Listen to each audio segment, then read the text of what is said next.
Are the San Antonio Spurs turning the season around? I think they are, Spurs fans. What is up, San Antonio Spurs fans? Welcome to TSR Sports. Just a real quick note, this recap is for the Spurs' last 4 games, not last week. The Spurs had 2 games before the All-Star break, 2 games since. It didn't make sense to do a recap just for 2 games, so this is for their last 4 games, which included a loss versus the Chicago Bulls, a win versus the Oklahoma City Thunder, a crazy double overtime thriller win over the Washington Wizards, and then a tough loss versus the Miami Heat. With 3 Spurs starters out last night, the Spurs still fought hard against the Miami Heat. So a very fun time to watch the Spurs right now. Before I get to my version of recap report card, Spurs fan, drop a comment down below. What have you liked the last few weeks? What haven't you liked? Hit that thumbs up to like support the channel and subscribe for more Spurs content. Before you get to the report card, real quick, I just want to say the Spurs defense has maybe disappeared as of late. That being said, that has caused some very high scoring games with the Spurs and their opposing team, which equals fun. This is a fun team to watch. This is not the Spurs with the Twin Towers of the Big Three, where it's just, 85 to 83 type games or 79 to 78. These teams are putting up over 100 on a regular basis, and it's really fun to watch. And I hope the NBA is looking at this, sees that we have an all-star in Dejanti Murray, sees we have a lot of young, exciting players. And I mean this when I say it. We are one player away from being a playoff team. Hopefully, they get some respect and get put on TV a few games next year. Also, it should be noted, 4 Spurs last week had career highs in points. What a fun time to be a Spurs fan. Anyway, without any further ado, it's time for the good, the bad, and the ugly. Anyway, starting off with Mr. Triple-Double, Dejanti Murray. Had another triple-double again. And overall, I'd say this was a good week for Dejanti Murray. Did struggle a little bit against the Wizards, hitting some game-winning shots, maybe mismanagement of the clock. He also had 6 turnovers when the Wizards focused on shutting him down. That being said, I still can't complain. 23 points, 9 rebounds, 11 assists.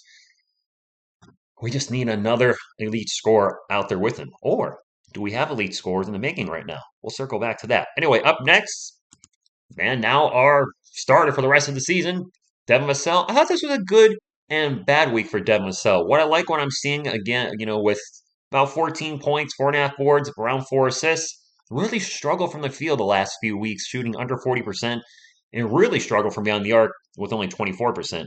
That being said, seems like he bounced back a bit last night against the Heat and had a career high 22 points. So the first of 4 career highs. Up next, my favorite player on the Spurs, Kellen Johnson.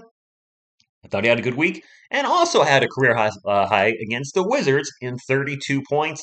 Shot fairly well from the field, gave us 6 boards, 2 assists, and a steal. He also averaged 22 points per game. That's right. We had 2 Spurs average 22 points per game. Not too shabby. It should also be noted, Keldon was really struggling with his free throws here and there to start the season. He was 19 of 19 of the line in his last 3 games. He didn't play versus the Heat.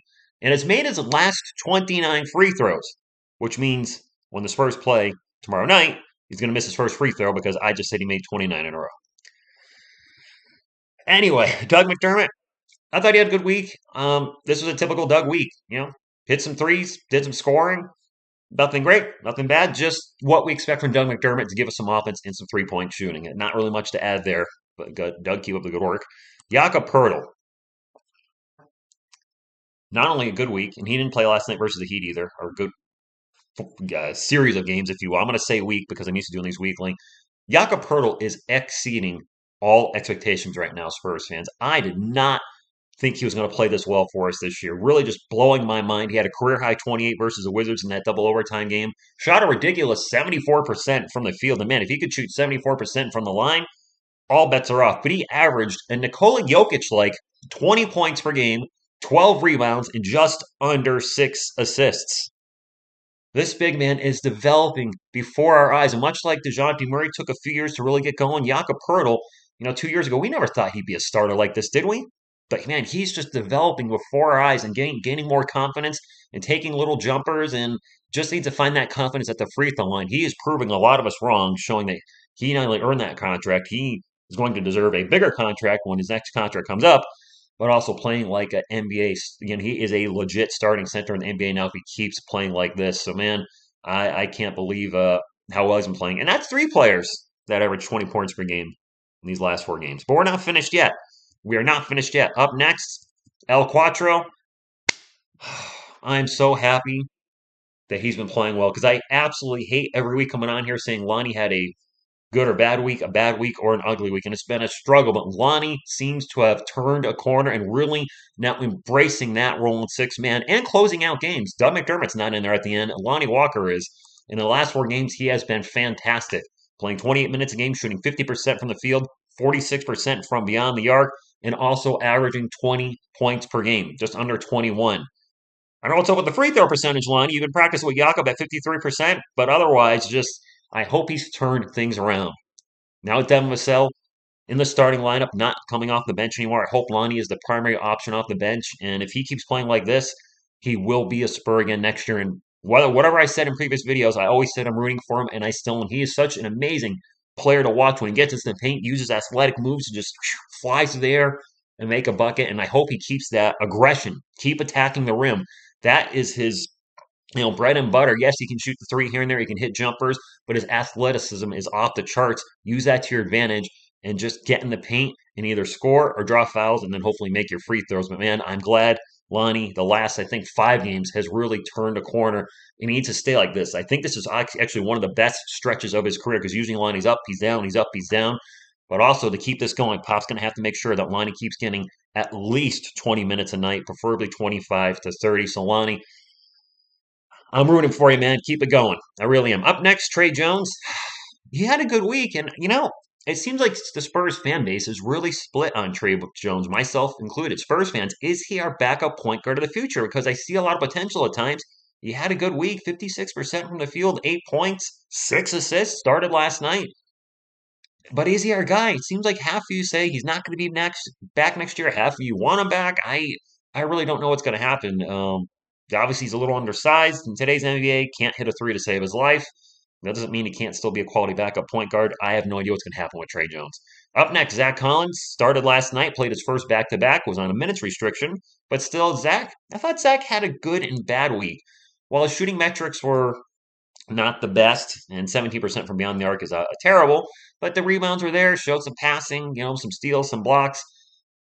But he also was a bit of a turnover machine in the last 4 games, averaging 2.5 turnovers per game, including last night in his first start with the Spurs, played 17 minutes and had 5 turnovers. Oh, he still might have some rust on him, so hopefully he can kind of correct that. But man, you can't keep turning the ball over. Pop is going to take your minutes and go out the door. And last but not least, man, I call this guy role player in my stream last night, and he is a role player. He is, but he has been a darn good role player for the San Antonio Spurs. He started last night, had 22. Oh, by the way, Tre Jones had a career high 19 last night. My apologies, forgot to mention that. Career high 19 for Tre Jones. So Tre, sorry to bring that up. You had a career high as well. So that was the 4 Spurs. We had Devin career high 22 versus the Heat, Kellen career high 29 versus the Wizards, Jakob a career 28 versus the Wizards, and then Tre Jones with the career 19 last night. So that's the 4 Spurs with career highs. KBD, man, started last night, was 9 of 10 from the field, 3 of 3 from the arc, 22 points, was kind of repeating that exceptional performance he had against the Lakers. And he's good overall. He's weird. Some games he's out. He's kind of like Lonnie in a little bit, where he's out there sometimes and he's usually playing solid defense and using his length to his advantage.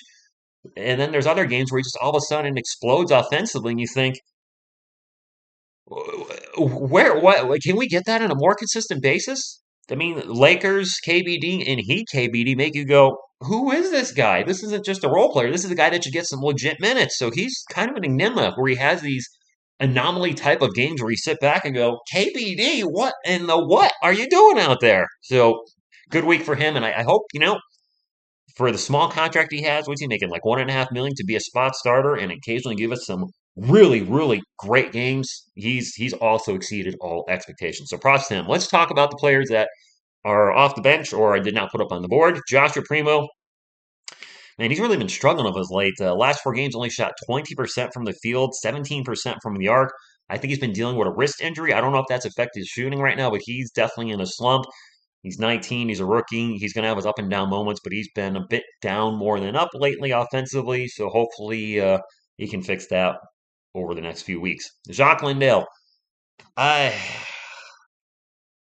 don't know what to say, Spurs fans. He played last night, played 26 minutes against the Heat, had 14 points. I believe he had made most of his shots and then just started bricking everything. Like his last 4 or 5 shots, I don't think went in and finished 1 of 6 from beyond, 1 of 5 from beyond the arc. I don't know what to make of him because when you look at the Spurs pecking order in centers, Jakob Poeltl's #1, and Zach Collins and Jacques Landale are not knocking him off that pedestal with their play right now. I assume with his 3-year contract, Zach Collins is expected to be the backup next year unless we. That was my laptop I just hit. Unless we land a big man and get like a top 3 overall pick. Is this could be the first and last year with Jacques Landale? Like, he's shown little spots here and there, but overall, I've been a little disappointed. Maybe my expectations were too high. He's dealt with injuries. He had to deal with concussions. He's had 2 health and safety protocols. Minutes have been sporadic, which you can blame. You can blame the Spurs. You can point fingers everywhere, but in the end, I expected more out of somebody that was a NBL. I think is where he's from.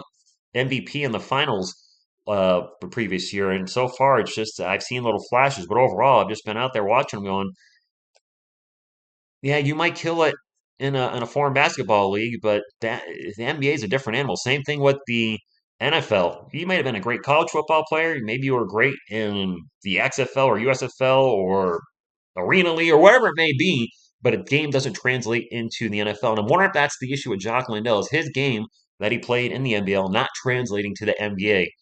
I don't. He's on a small contract. I'm rooting for him, but so far, it's not turned out the way I'd like to. Josh Richardson played 2 games, made his first debut, shot 60% from beyond the arc, 6.5 points per game, and had an impressive plus 9.5.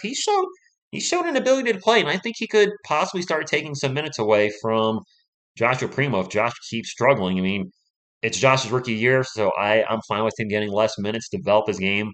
It is what it is. I know we have some moments where we're like, man, he's the next big thing, but he's now showing that he's hit the rookie wall a bit. And anyway, Devontae Kaycock, 1 game, 12 minutes, 4 points. Joe Mama played last night, a minute 21. Joe Wieskamp, nothing to say there. Romeo Langford, Spurs fans, what is going on with this dude? He hasn't played a minute. There's all these weird little injuries keep popping up. Are the Spurs just going to sit him for the rest of the year? Do we not want to know what we have in this kid? Wasn't he a lottery pick for the Celtics a few years back? Have we given up on him? I don't know what's going on with him. And last but not least, Thomas Satoransky made his Spurs debut versus the Wizards and now is no longer a San Antonio Spur and is expected to sign with the Wizards. What? You can't make this crap up. He makes his debut against a team. We waive him the next day, and now he's probably going to sign with that team.